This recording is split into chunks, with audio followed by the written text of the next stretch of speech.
سلام دوستان، در خدمتتون هستم با یه ویدیو دیگه از سری ویدیوهای کسب درآمد از طریق اینترنت. خواهش میکنم ازتون کانال منو توی یوتیوب سابسکرایب کنید، عضو کانال تلگرام من بشین، کامنت بذارین تا من بدونم در چه راسته و تو چه زمینه بیشتر تمایل دارین که براتون ویدیو بسازم. همین کارو بکنم. ویدیوهای افیلیت مارکتینگ هم داره آماده میشه.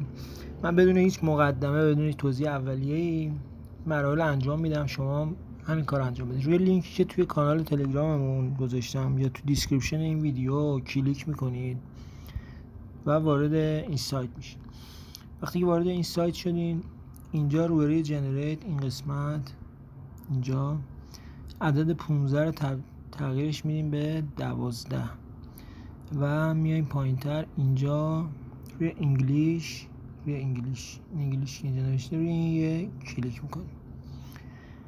روی انگلیش کلیک میکنید، ثبت کنید. اینجا 12 تا کلمه ظاهر میشه براتون. تا اینجاشو متوجه شدین. حالا این 12 تا کلمه رو شما کامل کپی میکنین، معذرت میخوام، 12 تا کلمه رو کامل کپی میکنین. بعد تراسپالتتون رو باز میکنین، وارد ستینگ میشین. این قسمت اینجا، همین اولین گزینه اینجا روی ولت شما کلیک میکنین. اینجا روی به اضافه این گوشه روی این یک کلیک میکنین برای اضافه کردن ولت جدید، ولی شما ولت جدید اضافه نمی کنید.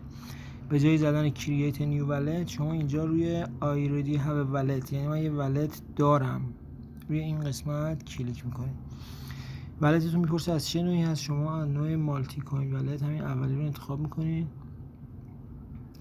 و اینجا روی پیست همون 12 کلمه که کپی کردیم اینجا پیست میکنید.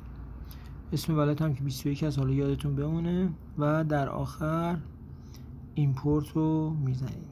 توجه کنید اگر این کاری کردین ولتی باز شد که توش موجودی داشت، حتما کامنت کنید، ما رو فراموش نکنید. اینجوری نباشه که یه پولی بیاد دستتون کلا دیگه کانال یوتیوب و کانال ما رو همه رو ببوسیم بذارید کنار. خب قطعا انتظار نداشته باشین که با یک بار امتحان کردن شما ولتی بیاد گیرتون بیفته که توش موجودی است. الان برای نمونه اینجا الان من 20 تا 21 دونه ولتی که اینجا میبینید و حالا توش بعضیش مثلا یه تعدادی یه ارزایی توش بوده مثلا برداشت شده، ولی اونی که بودم من برداشت نکردم. انصاف واقعیت رو بگم بهتون، میخوام فقط اینو بهتون بگم. ببینید مثلا این دوتا ولت هنوزم موجودیشون همون 1553 تا از همین روش هم من زدم رندوم و اومد بالا. موجودیش هم همینه، نه کم میشه نه زیاد. ایردراپ هم خیلی داره میگیره این بنده خدا، حالا هر کی از هر جای دنیا هست.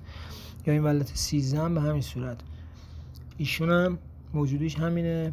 اینا کسی بودن که این ارز ایردراپ EYFI به موقع گرفتن و میبینید که چه سود خوبی هم بردن. ولی خب اینو قابل برداشت هم هست، اینجوری نیست که فقط خواندنی باشه. این ولتی که فقط خواندنی هستش اینجا این گزینه ها رو نداره، شما نمیتونید انتقال بدید. اینجا شما میتونید انتقال بدین، میتونید خیلی راحت برین اینجا سند رو بزنین، آدرس رو بزنید، ماکسیمم انتقال بدین. اینجوری نیست که ولت خوندنی باشه. کاملا 100% شما به ولتی که اینجوری باز میشه دسترسی کامل دارین، میتونید از توش برداشت داشته باشین یا واریز کنید داخلش. اما این هدف من از این که این ویدیو رو گذاشتم این نبود که روش هک کردن رو گسترش بدم.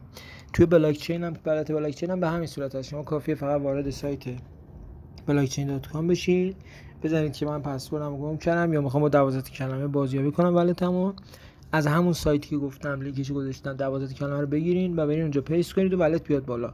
حالا بستگی به شانستون داره، بی نهایت بارم میتونین کار انجام بدین که ولتی که میاد بالا موجودی داشته باشه یا نداشته باشه. حتما کانال ما رو سابسکرایب کنید، کامنت بذارین، بگین که تو چه زمینه بیشتر ویدیو بسازم براتون. از همین الان استارت کنید ولی خواهشاً همه وقتتون رو نذارین برای این موضوع. هر موقع بیکار میشین توی فواصل مختلف بزنید، حالا شانستون یه دیگه ولتی باز شد توش چند هزار دلار توش پول بود که اونجوری هوای ما هم داشته باشیم. ممنون ازتون که این ویدیو رو تماشا کردین. امروز چند تا ویدیو دیگه هم میذارم براتون در مورد 2 تا نرم افزار و یه ایردراپ خیلی خوبه و بعدش میریم سمت ویدیوهای افیلیت مارکتینگ. ممنونم ازتون، خدا نگهدار.